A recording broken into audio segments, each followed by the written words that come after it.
요즘 우리 그 TV로나 또 인터넷으로 뉴스를 보면 국내의 이 가계 부채에 대한 이야기들이 참 많은데 저도 인터넷에 들어가서 도대체 어느 정도 되는가 싶어 보니까 한 1,400조라는 그런 돈을 이제 우리 국내에 개인이 빌린 대출한 돈들이 그 정도 된답니다. 1,400조면 우리나라 한 3년 예산이라고 봐야 되겠죠.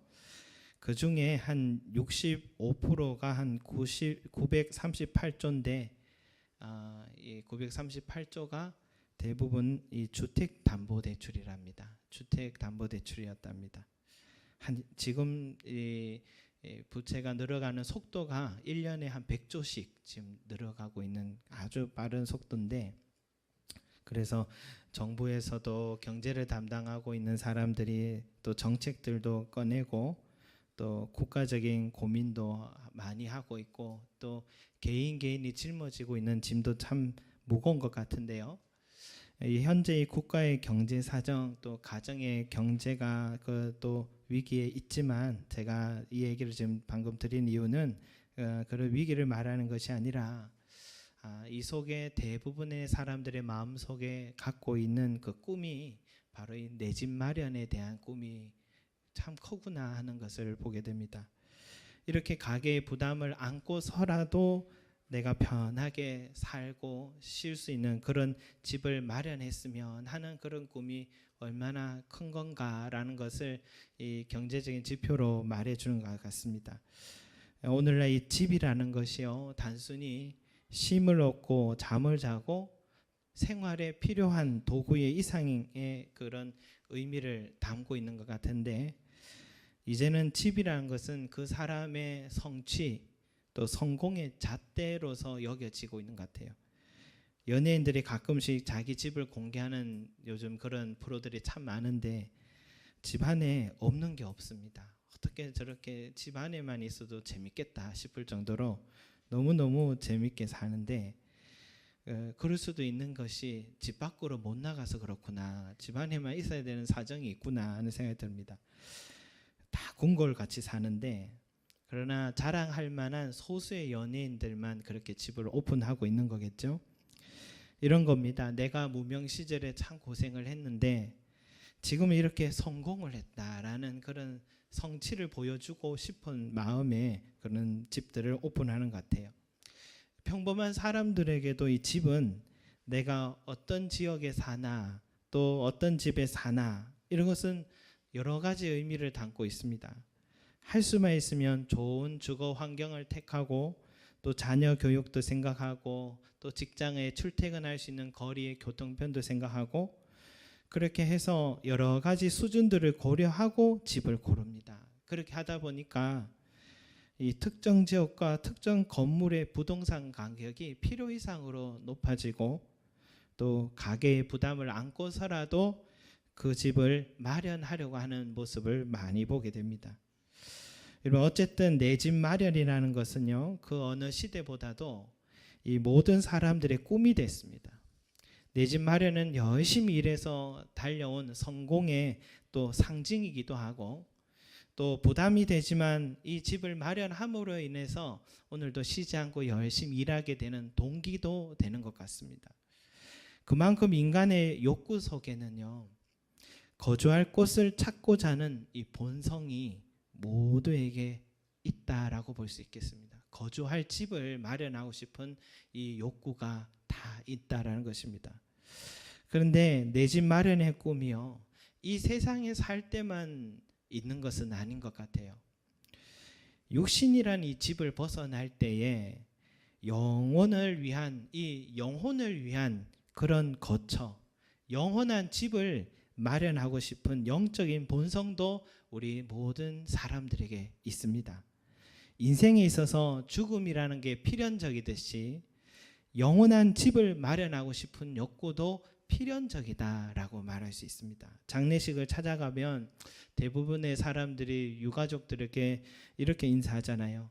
이제 좋은 곳에 가서 편히 쉬고 계실 겁니다. 좋은 곳에 가서 편히 쉬고 계실 겁니다. 종교인이 아닙니다. 일반적으로 아무 종교를 믿지 않는 사람도 동일한 말을 하고 있습니다. 그 말 속에는 모든 인간은 선천적으로 죽음 이후에 갈 곳에 대한 기대와 믿음을 갖고 있다라는 것이죠. 여기 이 땅의 삶이 전부가 아니라는 이 영적인 감각을 모두가 가지고 있는 것입니다. 이런 생각에 회의적인 사람들도 있습니다. 그건 겁쟁이들이 하는 소리지. 죽음이 무서우니까 자위적으로 만든 기대심 아닐까라고 많은 사람도 있습니다. 내 존재가 여기서 끝나는 게 허무하고 두렵고 슬퍼서 죽음 이후의 세계를 기대하는 건 아니냐. 사랑했던 사람을 잊지 못해서 만나고 싶은 마음에 그러한 세계를 만든 게 아니냐 하고 반박하기도 합니다. 그렇지만 저와 여러분들은요, 죽음 이후의 세계가 죽음에 대해서 막연한 두려움, 슬픔, 그것 때문에 만들어진 이 관념의 세계가 아니라 실제로 존재하는 세계라고 믿습니다. 이유는 성경이 우리에게 그렇게 말씀해 주셨기 때문입니다. 성경은 이 세상의 삶은 나그네와 같고 이 육신이란 장막을 벗어나면 영원한 집이 우리를 위해 마련되어 있다라고 말하고 있습니다.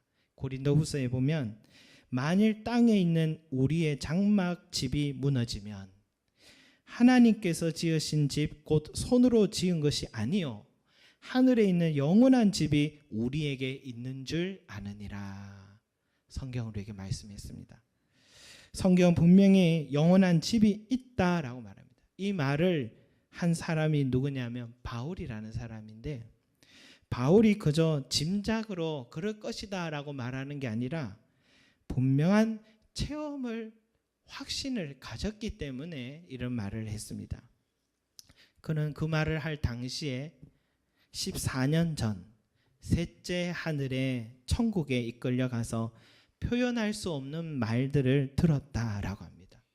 그곳에 다녀온 이후로부터는 그가요 평소에도 입버릇처럼 이렇게 말합니다. 내가 그 둘 사이에 끼었으니 차라리 세상을 떠나 그리스도와 함께 있는 것이 훨씬 좋은 일이다. 세상을 떠나 그리스도와 함께 있는 것이 훨씬 좋은 일이다. 또 고린도 교회 성도들에게 원하는 바는 차라리 몸을 떠나 주와 함께 있는 그것이라 라고 했습니다. 한마디로 빨리 죽고 싶다라는 말입니다. 여러분, 세상에 거짓말이 몇 가지 있다잖아요.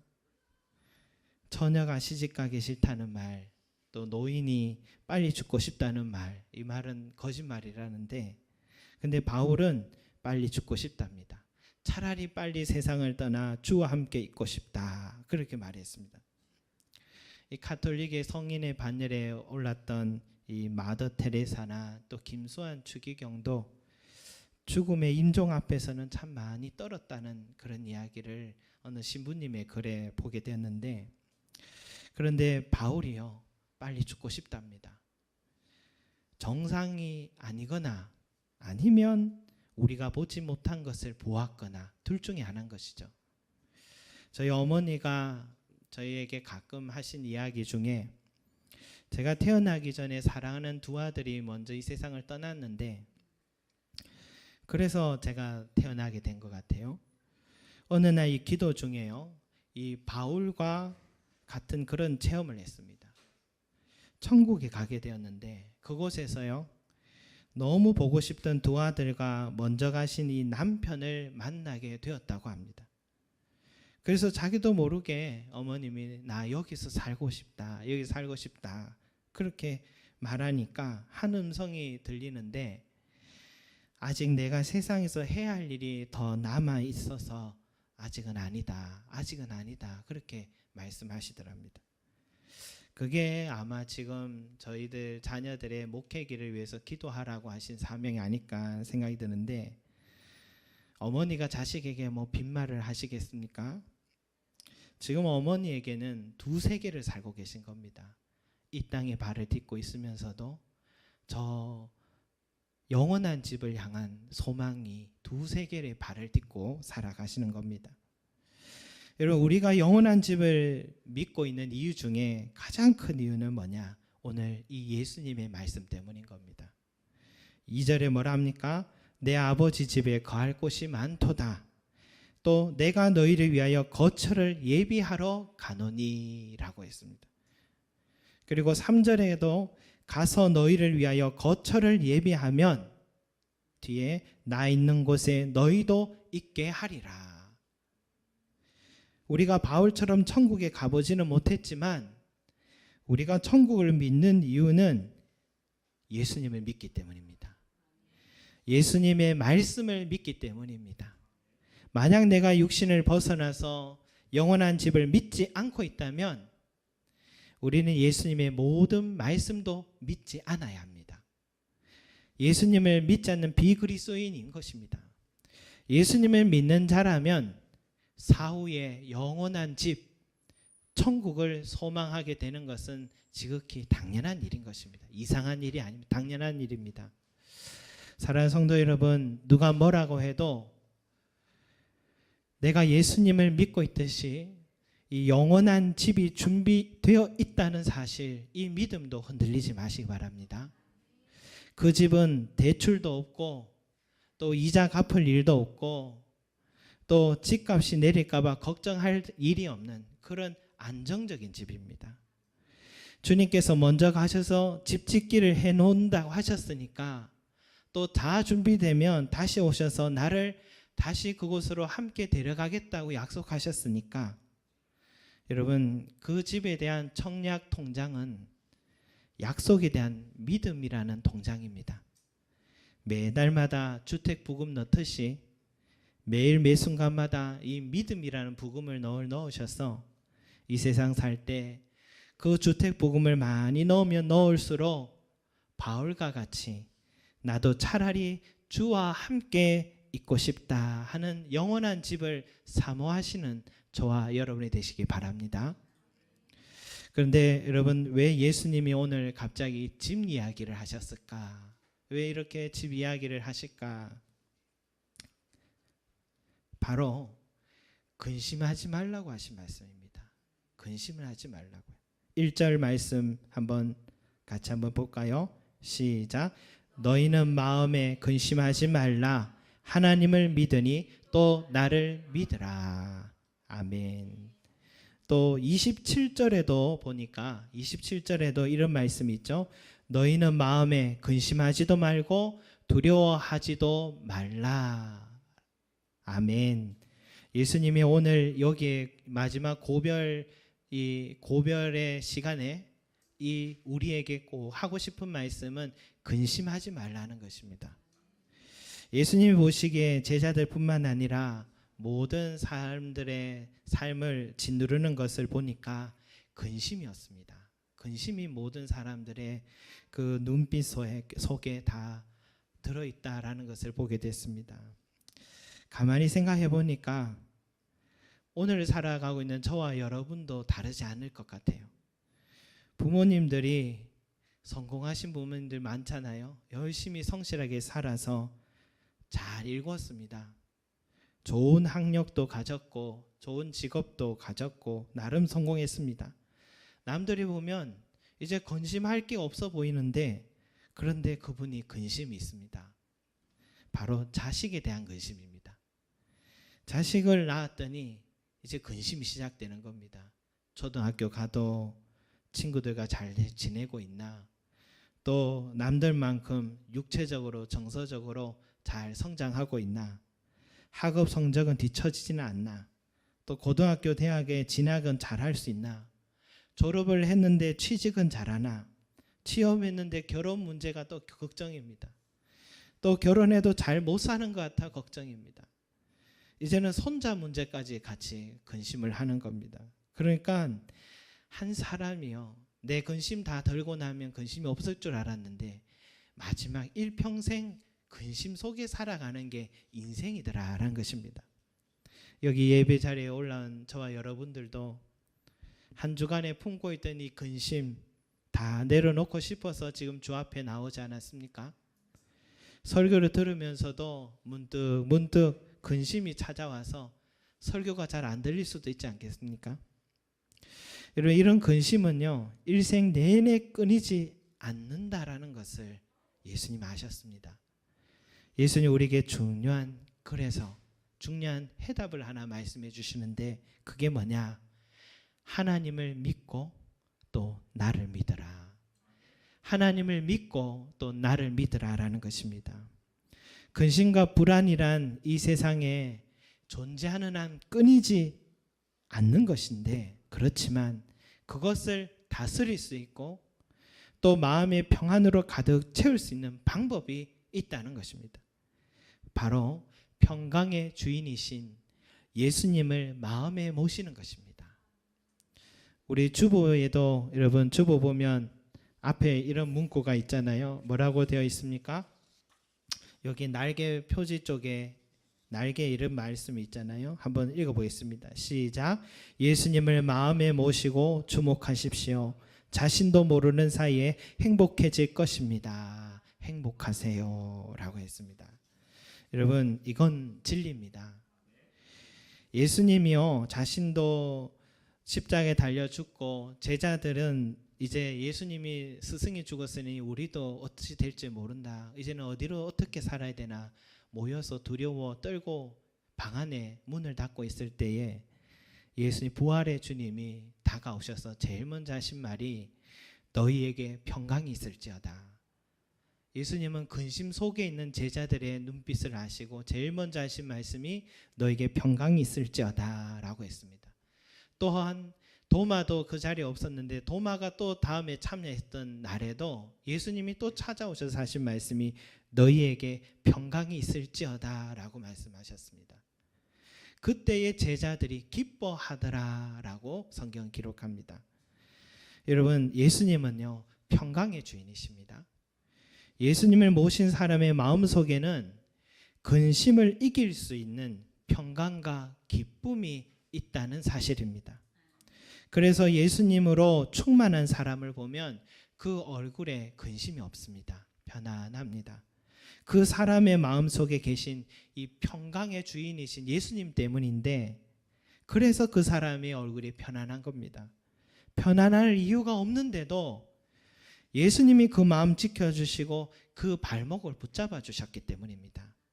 그래서 빌립보서 4장 7절에 모든 지각에 뛰어난 하나님의 평강이 그리스도 예수 안에서 너희의 마음과 생각을 지키시리라 말씀하셨습니다. 그런데 우리 주님이 주시는 평강은요, 우리 내적인 심적인 평강만이 아닙니다. 물론 예수님을 믿으면 제일 먼저 우리 마음의 평안이 먼저 찾아옵니다. 그런데 주님이 주시는 평강은요, 내 삶의 매우 실제적인 문제를 해결해 주는 능력이 있습니다. 그래서 이스라엘 사람들은 항상 인사할 때 샬롬이라는 단어를 썼습니다. 우리는 안녕하세요라는 것이 그들에게 샬롬인데, 샬롬이 바로 평강이라는 뜻입니다.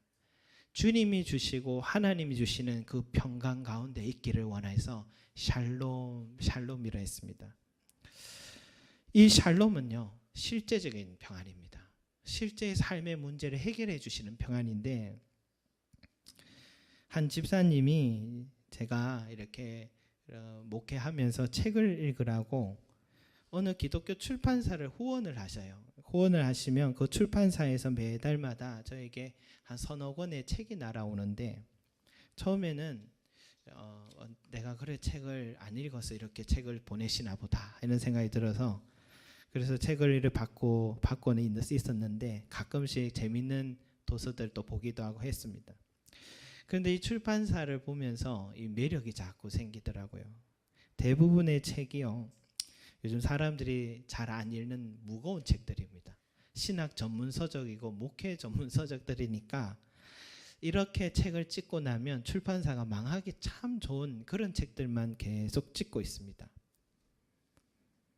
그런데 이 목사님이 이 출판사가 몇백 명의 직원을 데리고 있는 출판사 못지않게 20명을 데리고 한 해에 40권이 넘는 책을 찍고 지금 진행하고 있는데, 책 두께도 이만합니다. 이런 책들을 계속 찍어가고 있는데, 저는 그 저력이 너무너무 신기해서 지켜보고 있었습니다.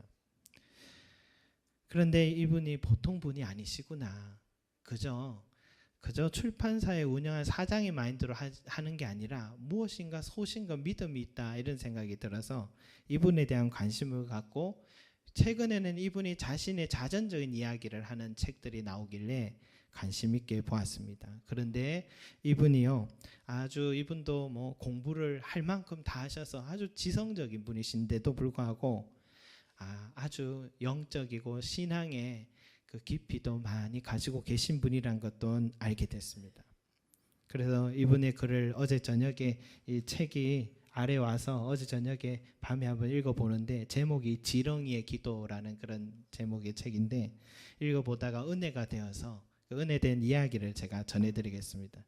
이분이 예전에 처음 교회 임지를 받아서 또 목회를 하는데, 대신방 기간에 성도들의 얼굴도 좀 익힐 겸 신방 순서에 따라서 이 문구점을, 초등학교 앞에서 문구점을 운영하는 그 여집사님의 사업장을 찾아갔습니다. 이야기를 나누는 중에 그분의 남편이 참 기인이다라는 생각을 하게 됐답니다. 한때는 남편이 잘 나가던 건설 회사의 영업팀의 핵심 인재였는데, 혼자 영업에서 한 1000명을 먹여 살릴 정도로 그렇게 일을 잘했답니다. 회사를 살려보겠다고 또 어느 날 담보를 섰다가 가진 재산을 다 날리고 또 IMF까지 와서 그 후로부터는 그 반지하 새방을 그렇게 살게 되었다는 것입니다. 그런데 그 사실보다 더 놀라운 것은 이 남편의 종교심 때문인데, 덩치가 크다는 이유로 대학 시절 때 앞에서 깃발 들다가 운동권이라고 오해받고 삼천 교육대에 끌려가게 됐고, 그곳에서 너무 힘이 들어서 부처님께 이렇게 기도했답니다.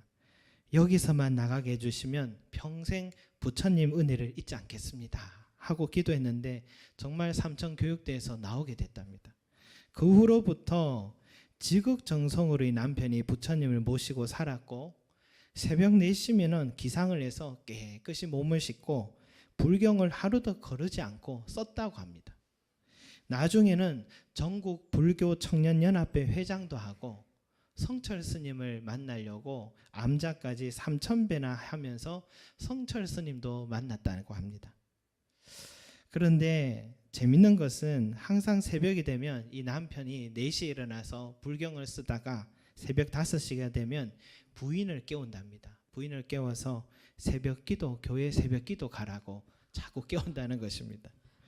하루 종일 초등학교에서 아이들과 씨름하고 떡볶이 팔고 문구 팔고 지친 몸인데, 이 자꾸 새벽 기도를 나가라고 하니까 정말 이건 보통 사람이 할 일이 아니구나 하는 생각을 했답니다. 이런저런 이야기를 하던 여집사님의 말미에 이런 말을 하더래요. 그래도 남편이 예수 믿고 같이 교회 다니면 참 좋겠다, 이런 말을 하길래 그 목사님이요, 생각나서 이런 말을 했습니다. 서울 중랑구에 가면 모 교회가 있는데, 그 교회 장로님 한 분이 예수 믿기 전에 그렇게 교회 다닌 걸 싫어했다는 겁니다. 그리고 부인은 엄청 핍박을 했답니다. 그런데도 불구하고 부인은 매일 새벽 기도를 나가면서 자기 남편의 신발을 함께 챙겨서 교회에 왔고, 또 새벽 기도할 때마다 남편 신발을 꺼내서 이렇게 기도한답니다. 하나님, 이 신발의 주인이 하나님 만나러 와야 되는데 신발 주인이 올 생각을 안 하니 제가 대신 신발이라도 갖고 왔습니다. 부디 이 신발 주인도 저랑 같이 교회 다니게 해주세요 하고 기도를 했는데, 몇 년 후부터 기적같이 남편이 교회에 나오고 그 교회 충성스러운 장로님이 됐답니다. 그러니 집사님도 내일부터 신발 챙겨서 새벽 기도 한번 나와보세요 하고 위로하는 차원에서 그저 한 말인데, 정말 그 여집사님이 그때부터 이 남편의 신발 대신 주민등록증을 챙겨서 교회 와서 뭐라고 중얼중얼거리면서 새벽마다 기도를 하더랍니다. 그래서 목사님이 너무 안쓰러워가지고 한번 남편을 제가 한번 만나게 해달라고 요청을 했답니다. 그래서 둘은 역사적인 만남을 갖게 되었답니다. 그 목사님이 남편을 처음 만나자마자 대뜸 이렇게 제안했습니다. 만약 선생님이 새벽마다 지극정성으로 예불을 드리고 불경을 필사하는 등 최선을 다해 모시는 부처님이 선생님네 가정의 경제를 회복시켜 주면 앞으로도 계속 부처님을 섬기시고, 그게 아니라 제가 이야기하는 대로 해서 경제적인 복을 받으면 그때는 예수님을 믿는 게 어떻겠느냐 하니까 이 남편분이 떨떠름하게 웃더랍니다. 그런데 그 목사님의 제안대로 남편이 실행을 하기 시작합니다. 그런데 그 가정의 형편이 급격하게 좋아지기 시작하고, 정확히 1년 후에는 이 안양과 이 평촌에 32평 아파트 3채나 마련하게 되었다는 것입니다. 몇 년 전만 해도 조그만 빌라 반지하 세를 살던 이 가정이 이렇게 변화된 것입니다. 그 무렵부터는 남편이 진짜 교회에 나오기 시작하고, 어느 날 사전에 예고도 없이 그 남편이 목사님 집에 찾아오더니 아파트 열쇠를 하나 딱 주면서 이건 목사님 겁니다. 목사님 덕분에 제가 부자가 되었습니다. 정말 고맙습니다. 그걸 하길래 그 목사님이 진지한 표정으로 32평 아파트 열쇠를 받았답니다. 그리고 곧바로 돌려주면서요, 이건 선생님네 애들 교육비로 쓰세요. 애들이 다 중고등학생이고 앞으로 대학 가면 학비도 많이 들 텐데 아파트 하나쯤은 애들 교육비로 따로 떼어놔도 괜찮지 않겠습니까? 대신 이건 제가 드리는 겁니다 하면서 서로 즐겁게 함께 웃었습니다. 그 후로부터 이 남편분이 세례를 받고 교회 집사도 되었고, 부처님을 모시는 그 지극정성으로 예수님을 잘 섬기고 있다고 합니다.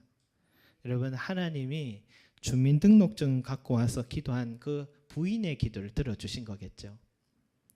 제가 이분의 글을 보면서 참 공감이 많이 되었습니다. 이런 경험을 저도 옆에서 많이 보게 됐는데, 성도들 가운데 가정의 자녀 문제로 아파하는 사람이 하나님 앞에 나와 기도할 때 차츰 회복시키는 것을 보았습니다. 부모의 가장 아픔은 자기 아픔보다 자식이 아플 때 더 아프잖아요. 그렇게 해서 기도하게 하시고는 고쳐가시는 하나님의 일하심을 봅니다. 사업의 어려움에 빠져서 아파하던 사람도 보았습니다.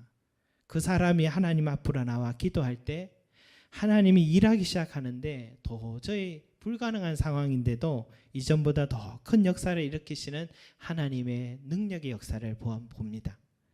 건강의 문제로 낙심해 있던 사람이 하나님께 합심하여 간절히 기도할 때 치유하시는 하나님의 역사를 보게 됩니다. 사랑하는 성도 여러분, 제가 왜 오늘 이 얘기를 전해드리냐면, 우리가 살아가면서 찾아오는 근심의 요소들을 다 제거할 수는 없습니다. 어쩌면 근심은 필연적인 삶의 요소입니다.